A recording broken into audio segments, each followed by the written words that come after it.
for these products, like the new knowledge about how the product works is always generated by the developer working on the product. And they really understand it deeply, so that's where the real new knowledge actually is generated. Hi everyone, you're listening to Scaling DevTools, the show that investigates how DevTools go from 0 to 1. I'm joined today by Niko, who is the co-founder and CEO of Rerun. Niko, thanks so much for joining. Thanks for having me. Excited to be here. Yeah, I know you're working on some really, really amazing stuff with computer vision, or helping companies that are building with computer vision. Could you tell us a bit about what you're working on? Sure. So we're building Rerun. It's the easiest way to, like a most concrete way to think about it. Basically, it's two things. So it's a SDK for logging like computer vision and robotics data. And then there's a visualization app for basically taking that data that you log and automatically building like really useful, fast, beautiful visualizations that help you understand what you're building. So one metaphor that can be really useful is to think of it as visual printf style kind of debugging, but for computer vision data. Yeah, that's amazing. And could you tell us the story of like how you came to build Rerun? Yeah, sure. So actually, my two co-founders and I were previously working. So this was I think almost 10 years ago now. No, not quite, but a while ago. We were working at a 3D scanning company that like does 3D scanning of feet in like physical retail to recommend shoes. So that's actually a surprisingly difficult problem to do really well. It's like quite complex. A lot of things go wrong, and yeah, physical retail is a tough environment to ship like working computer vision products in. So at that company, we built like really good internal visualization tools, and I guess basically what happened. So Emil, our CTO now, he came in from the gaming world and kind of approached things differently and built this like. He started to approach problems by building this like really rich like visualization, like data visualization environments almost, and then somehow like it became very easy to see what was wrong and what you needed to build from that point. And that kind of transformed how we worked at that company. I think so he kind of took that way of working and built like some really great internal tools. Started out as debug tools for us algorithm developers. So that's what I was then, computer vision and machine learning engineer on that team. And it was super useful for us, but it quickly became also then the tool that we used to kind of debug live devices, debug sort of products out like in production. It became used by more and more parts of the organization. So like data labelers, like operations and support, even got used in like sales calls and stuff like that. So it just permeated the organization. Was a really key part of success for that company. Became very clearly won that market, I'd say, like, and got out with a good working product like years before anyone else. And then I left, and I spent time building mainly like mobile computer vision products of different kinds. And I needed the same thing again. It's like I had seen the light, like this is how you do things, and there's nothing out there. And I kept like every new project, I kept asking like, okay, now someone has to have built it because it's obvious that you need it. But they hadn't. So previous to this, I started another company, like an AR, mobile AR company. Not to get into that, but the lack of good tools was like a really big problem. So that's kind of like how we fell into this. Like decided that okay, I'm not doing any more computer vision until this like tooling part is fixed, because everything else has kind of become easy enough. Like it's relatively easy to train a neural net now and deploy it and all that kind of stuff that had been hard, but this like just the problem of like understanding what your systems are doing live kind of over time in like 3D and that kind of stuff, like maybe on a device, but also getting the exact same visualization on your like development machine, and the same thing on your, like if you're digging into what happened on a big evaluation job. So that whole system was kind of really, really missing, and we decided to go solve it together for hopefully to help kind of the whole computer vision machine learning industry, just or not the industry, I guess, but everybody doing that kind of stuff, like really make good products that make the world better. Yeah. So that's kind of how we get into it. Yeah, and when you kind of stitch it all together and you look back, like it sounds like it was just this huge problem that you just kept facing again and again and again. Yeah. Was it like something that was really obvious that you had to go start a company to solve it, or did it kind of come from looking and like introspecting and like was it the process? I guess I can keep going back to knowing that someone needed to solve it. It had to be solved. It had to be a project. I guess we knew that or thought of that for a very long time. It was obvious that like actually solving it right is a huge undertaking. So I think that was what sort of held me back earlier, and it kept being like, is this market big enough, or like, is it too early, and so on. And then, I think we started it a little bit more than a year ago, and we spent a lot of time just trying to figure out like, is this now the right time? And just talking to a lot of potential users and kind of just looking at a lot of potential companies, found that sort of all the other aspects have kind of made it ripe. That now people are actually building real products based on computer vision and sort of similar tech, and truly deploying it and like making real things. And that's sort of starting to happen now at like a large scale. So I think so more of a timing question all the time. Yeah, that makes sense. And so when you decided to kind of work on it and like now you're building something, could you talk about like how you thought about what you should build in terms of like, I know you've done a lot of thinking about like open source versus not open source. And so sure, absolutely. So we, I guess, had inklings that it should be open source, and that it's really important for this kind of thing that it's something that is adopted by the developer. There are many aspects to this, but like the first thing that we kind of knew from experience is that for these products, like the new knowledge about how the product works is always generated by the developer working on the product. They're trying to solve something for themselves, like understand how some aspect of an algorithm is performing in some situation, or building something new and so on. And when they do that, they make really useful explanations, because they're trying to solve a real problem. They really understand it deeply. So that's where the real new knowledge actually is generated and kind of encoded into visualizations. So it's in tools becoming a lot less useful when they're kind of made after the fact by a tools team. So that was like one thing that came from a lot of experience, just seeing that over and over again, that it's really important to have the developer be the one building a lot of the visualizations, at least, or the researcher. So that was one aspect. Another one was really us finding that computer vision is so broadly useful. It just has the potential to have huge impacts in just so many different markets. So, like construction, security, agriculture, just all forms of autonomy, augmented reality, just really widely.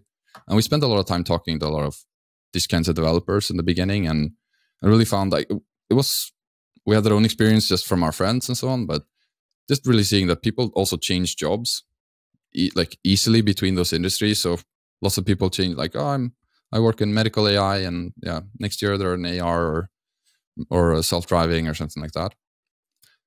So this is really the same developer across all these industries. So you have this like market dynamic where there's one layer that's horizontal, which is this developer, and then you have lots of like application areas that are very different. And if you were to try and sell kind of directly into each vertical, that would be impossible really to do like top down. Like here, like you just come with have a application focused website, and you come in with your salespeople and so on. You can just then you have to target just the top few. But if you go bottoms up, so you can have the developers are adopting it, you can actually target, all of them. So that I guess is another aspect that pushed us to like, this needs to be a developer focused kind of bottoms up adoption kind of product. Yeah, it makes sense. So those developers are the ones that are just like totally, they don't really need a like super tailored product, as long as they can like tweak it and stuff, and they don't need or maybe put another way, they don't need tailored like landing pages and salespeople who have got loads of examples of like, you know, here's the success that we brought at this other industry. Yeah, exactly. They're not exactly excited by the white paper saying like, here are 5 reasons and this is how you increase efficiency by 50% or whatever. They can see they know what capabilities they want, and if they haven't thought of it and they just see like a video in our example, they go, oh yeah, I need that. And that you can kind of be much more capabilities focused, which is a lot broader in our case, at least. That really addresses a lot more people. So that has huge implications to how you, I guess, can go to market with a product like this. Yeah. So it's just been all about like getting that kind of, as you said, bottoms up developer kind of love that they really, that's I guess the first big part in our go to market, you could say. I mean, how we go about that, we've worked really closely actually with several like teams. So I mean, our initial approach was really that we built. So we wanted this to be open source, and we had all the whole, everything was open source license. Maybe I can just say something quickly about that. So the base setup is that we're an open core company. So the base Rerun is completely free and open source. It's licensed under MIT and Apache 2. And it's just on its own, it should be like an incredible product, but it's targeted at like a single developer, maybe working locally on their own machine or locally with one robot or one device, or that's the use case that we're really, really optimizing for. And then the commercial product will build on top of that, like targeting needs of teams working together with like products in production. So initially though, we didn't start out targeting like single developers. It's actually harder. If you're targeting a single developer, you have really high requirements on like super low friction. It just needs to be more built out, and you need to never get stumped. Like if you hit the friction point where the thing I want to do wasn't possible, you'll directly jump to, I guess you'd say, like a less powerful tool that at least you can kind of hack around. And if you're addressing a team, they are not necessarily like that. Then you can build a subset of features that like solves their biggest needs for the team. So that's what we started with, actually. We started working with a few teams and made sure that we had like more or less, I guess, the teamier version of the product working for them really well. And then sort of started breaking out to make it more and more sort of focused on single developers. And we're still really in that process of just continually improving the experience for single developers, sort of in that prototyping stage in particular. Yeah, so the singular use is completely open source, and then the teams, you started out with the teams, but in the long run, that part would probably not be. Well, all the things we built are free and open source. The teams focus things that we will charge for are more rather like direct, like live, like collaboration, syncing data. There's a lot of issues around performance that makes collaboration really difficult. These data sets get quite big because so basically what we're doing, since we're not just helping you visualize maybe your data set, it's really the internal state of your algorithms over time. So you're kind of like exploding up the data a lot. You can imagine like maybe if you're doing optimization or trying to optimize the position of a camera relative to an image or something like that. Then you actually want to be able to look at a rich view of all that data for each optimization step, maybe. So that's an example that visualization requires maybe 100 times more data than just the input and output. Yeah. Potentially. Yeah. So it gets a lot, and it's really important to be able to look that deeply. So just being able to kind of collaborate around that, you need good infrastructure for sharing, and just handling performance is really critical. So those are some of the like more team aspects. So those things we didn't build for anyone at that time, but you can still use our product as a team, right? but just you don't get all those great features until we kind of sort of release the commercial product. Yeah. Okay, that's really cool. So there's like a very clear way where you've got there's very clear problems that fit into the kind of like yeah, I think so. And it's also quite simple in another way. It's just like if some problem needs a service running, then that's commercial. Yeah, that makes sense because it's going to cost you, and then pretty straightforward. Like we need to run it. It's also easy to understand for users. Like they're managing the service. Like of course I'm gonna pay for that. Yeah, I feel like that's actually like a really, really important part of like the pricing. It seems like developers are like, what? This doesn't cost you anything. Why am I paying for this? Yeah. And if it does, then they're a lot more like amenable to paying.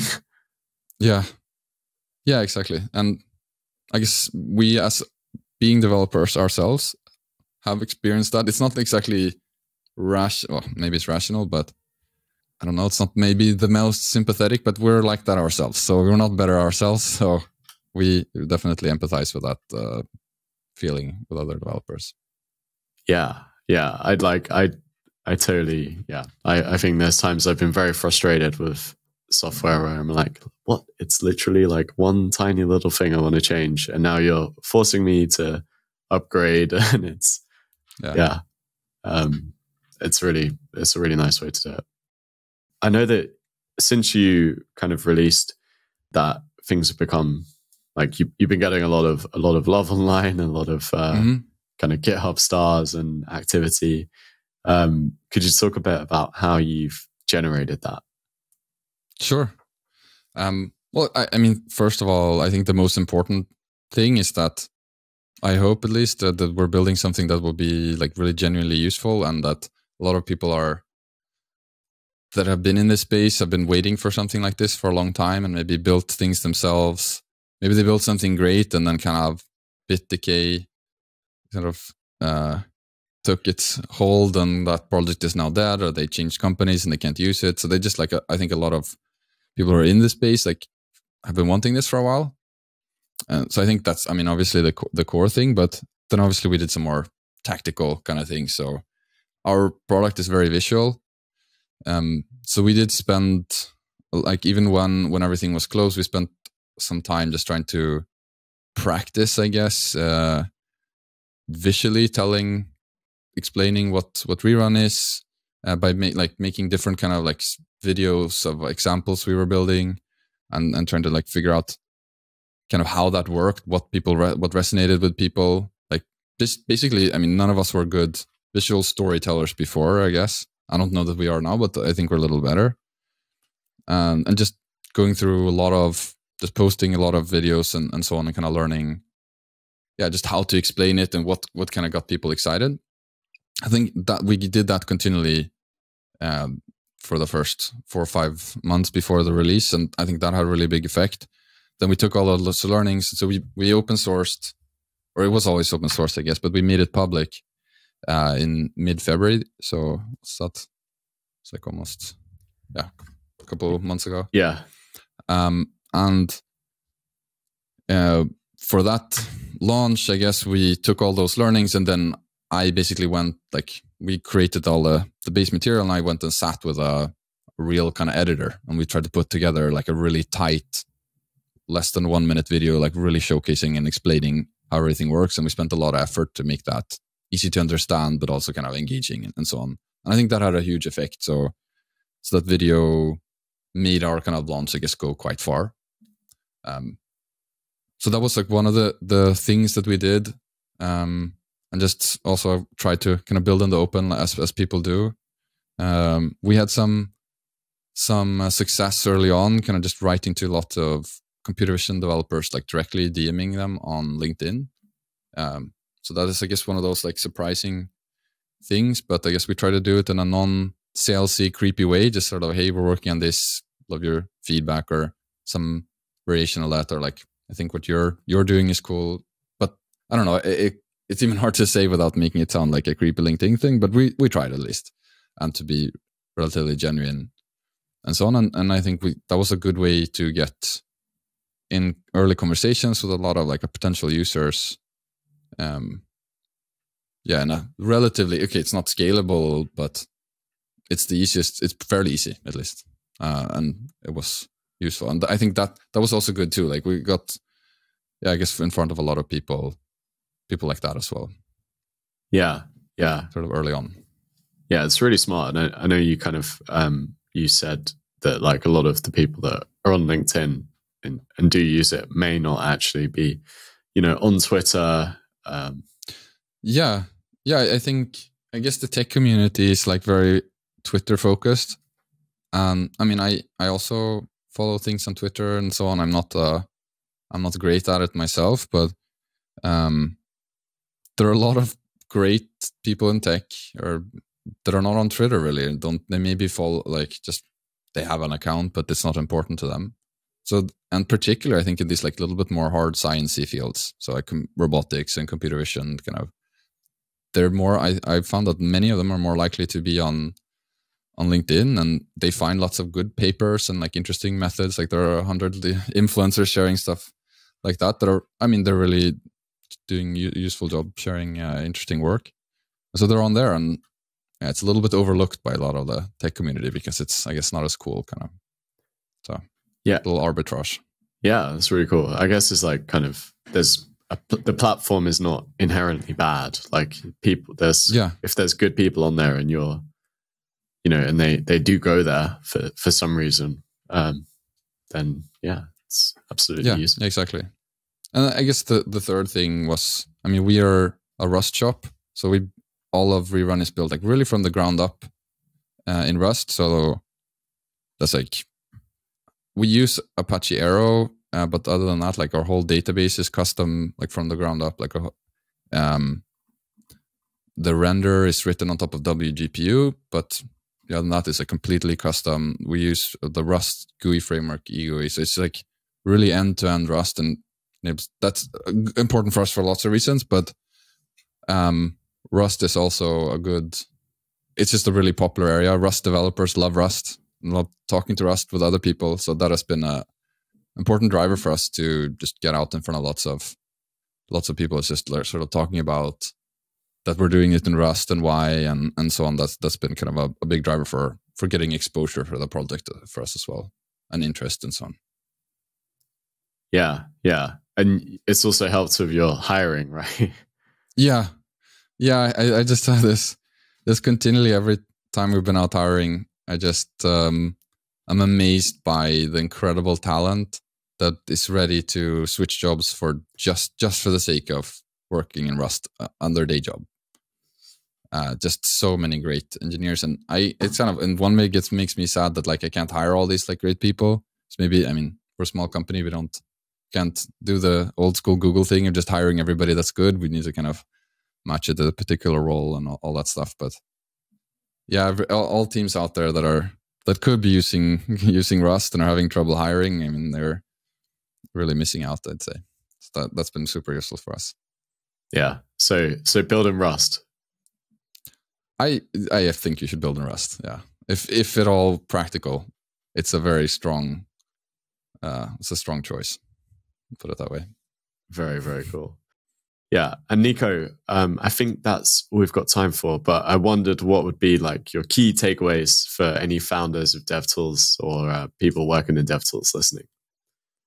Sure. I'd say the main thing, I guess, that's worked for us consistently and that continues to seem to work well is that we're building, we're solving our own problems, really. So, I mean, I've experienced these problems for so long that I just have internalized what is needed. And I think several other of the people on the team are in the same situation. So that's just helpful all the time. Sometimes when you're building open source in the beginning, it can be harder to get like rich feedback because it's open source. They don't need to ask you for anything. They can just use the product. But we always have that guide of, we know exactly what to build because we're solving it for ourselves. And worst case, we fail, and then now we have like amazing tools to build something else with.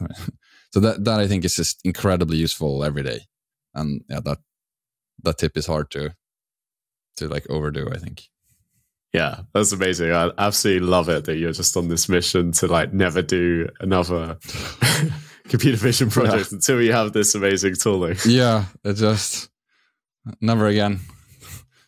Yeah, that's so great. Oh. And where can people learn more about Rerun and about Niko?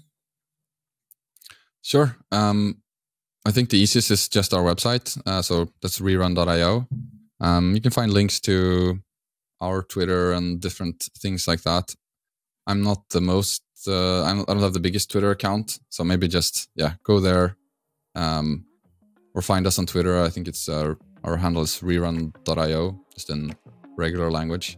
So one of those two, I think, is the best. Amazing. Thanks so much for joining, Niko. And thanks everyone for listening. Thanks. Enjoyed the chat.